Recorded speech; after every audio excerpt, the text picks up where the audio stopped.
du Monde 2026 doit être rechargé avant chaque match, voici pourquoi. À première vue, il ressemble à n'importe quel ballon haut de gamme. Même cuir thermosoudé, même rondeur impeccable, son nom, Trionda, rend hommage aux 3 nations hautes du Mondial 2026, à savoir le Canada, les États-Unis et le Mexique. Mais sous cette surface lisse se cache une révolution technologique que l'histoire du football n'a jamais connue. Le Trionda est signé Adidas et ce qui le distingue de tous ses prédécesseurs tient en une ligne. Un ballon de foot bardé de capteurs capable de transmettre 500 données par seconde en plein match. Concrètement, qu'est-ce que ça change? Une puce de détection de mouvement fonctionnant à 500 Hz est intégrée au cœur du ballon. Elle enregistre des données 500 fois par seconde, permettant aux arbitres de déterminer avec une précision absolue le moment où un joueur touche le ballon. Ces données sont essentielles pour analyser les situations de hors-jeu complexes ou identifier les fautes de main difficiles à observer à l'œil nu ou encore avec des caméras traditionnelles. Chaque interaction avec les joueurs est analysée en temps réel grâce à une unité de mesure inertielle. Cette technologie permet de documenter passes, frappes et déviations avec une précision inédite. Chaque touche de balle est horodatée à la milliseconde près. Chaque trajectoire reconstituée en temps réel. Et côté arbitrage, la révolution est totale. Combinée à un système de suivi des joueurs par caméra et à des algorithmes d'intelligence artificielle, ces données permettent à l'équipe arbitrale de prendre des décisions plus rapides et plus précises. La FIFA assume le virage technologique, le ballon n'est plus un simple accessoire, il est devenu un acteur du match à part entière. Bienvenue dans le football de 2026. Mais pourquoi il faudra recharger le ballon de la Coupe du Monde avant chaque match? Il ne faudra pas seulement gonfler les ballons, mais aussi les brancher sur secteur avant le coup d'envoi, comme si c'était un simple smartphone. Puis c'est le ballon Trionda, ce qui veut dire 3 vagues, le rouge, le vert et le bleu,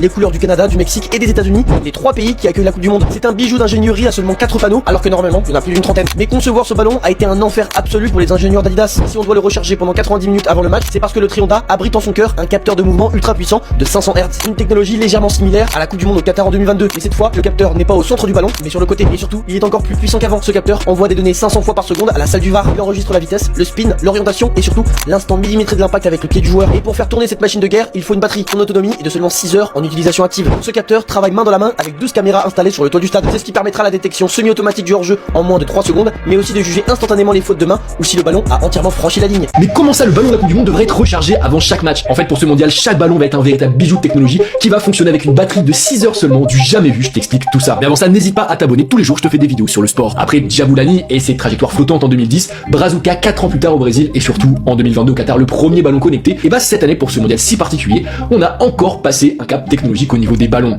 Car Trionda, c'est le nom de ce fameux ballon, va atteindre pour beaucoup le niveau ultime en termes technologiques parce qu'il est doté d'une puce capteur de mouvement de 500 Hz absolument unique, une puce qui est placée non pas au centre du ballon comme en 2022, mais cette fois sur le côté, et qui va permettre de capturer 50 fois par seconde des données de mouvement et de contact en temps réel, des données qui vont être transmises directement en live aux responsables de la VAR, afin d'aider les arbitres à prendre des décisions encore plus rapides et encore plus précises que ce qu'on avait connu précédemment et notamment en 2022. Et donc comme je te le disais en intro, ce qui est assez fou, c'est que cette puce, elle fonctionne sur batterie, une batterie qui mettrait environ 90 minutes à se recharger à 100% et qui devrait fonctionner pendant 6 heures à peu près, en sachant que si le ballon n'est pas sur le terrain, apparemment il se mettra en mode veille selon la société de technologie Kinexon qui a travaillé avec Adidas sur les ballons.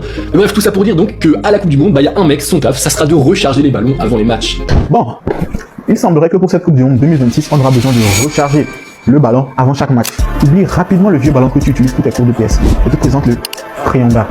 C'est le ballon officiel de la Coupe du Monde 2026 et c'est un véritable bijou de technologie. Il contient un accéléromètre ultra précis qui suit tes mouvements en direct et envoie sa position en temps réel au corps arbitral. Il permet également de savoir à la minute seconde près à quel moment un joueur a touché le ballon. Et les fans de foot nous ont envie de venir. Si on sait exactement à quel moment un joueur fait une passe, on saura exactement aussi à quel endroit se trouvait la personne qui reçoit cette passe. Ça permet d'éviter tous les problèmes liés au hors-jeu. Il permet également de récolter énormément de données pour les équipes techniques, entre autres les vitesses de frappe et les puissances de frappe. Mais attends, donc ça veut dire qu'un arbitre pourrait arrêter un match parce que le ballon est déchargé?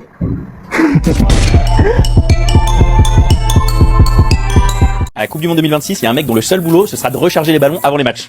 Non, c'est pas une blague. C'est le ballon officiel de la compétition qui sera connecté. Le ballon, c'est le Trionda. Son nom, c'est la combinaison de tri pour les 3 pays organisateurs que sont le Canada, les États-Unis et le Mexique. Et Onda, qui veut dire vague en espagnol. Le rouge, le vert, le bleu sur la surface qui représente forcément les 3 pays organisateurs. 4 panneaux ligne fluide qui créent une illusion de vague en mouvement. Et sur le ballon, 3 symboles des pays. La feuille d'érable pour le Canada, l'aigle pour le Mexique et l'étoile pour les États-Unis. Donc comme le Djaboulani, le Brazuca ou le Telstar avant lui, le ballon, il est pensé comme un symbole à part entière de la compétition. Mais ce qui rend vraiment ce ballon unique, c'est justement ce qu'il y a à l'intérieur. On a une puce capteur à 500 Hz développée par Adidas avec la boîte tech Kinexon qui enregistre 50 fois par seconde la vitesse du ballon, son effet, la trajectoire, sa position exacte et surtout le moment précis où un joueur va la toucher. Ces données elles vont partir en temps réel du côté de la VAR. Concrètement, ça veut dire quoi? Ça veut dire que les situations de hors-jeu semi-automatique, les fautes de main, les actions litigieuses impossibles à voir à l'œil nu, le système les détecte avec une précision chirurgicale. Et contrairement à 2022 au Qatar où la puce elle était au centre du ballon, là elle est maintenant placée sur le côté pour gagner encore plus en précision. Tout ça, ça va tourner sur batterie. 6 heures d'autonomie, 90 minutes de temps de charge, donc le temps d'un match justement, mode veille automatique quand le ballon il est hors du terrain. Donc un peu comme ton téléphone, sauf que si quelqu'un oublie de le charger avant le match, potentiellement c'est une décision arbitrale en moins. Bon voilà, on va attendre de voir une situation concrète en match pendant la compétition pour voir en quoi ça peut être une avancée plutôt qu'un coup de com'. Si ça s'avère être une réussite, peut-être que la prochaine étape pour la Coupe du Monde 2030,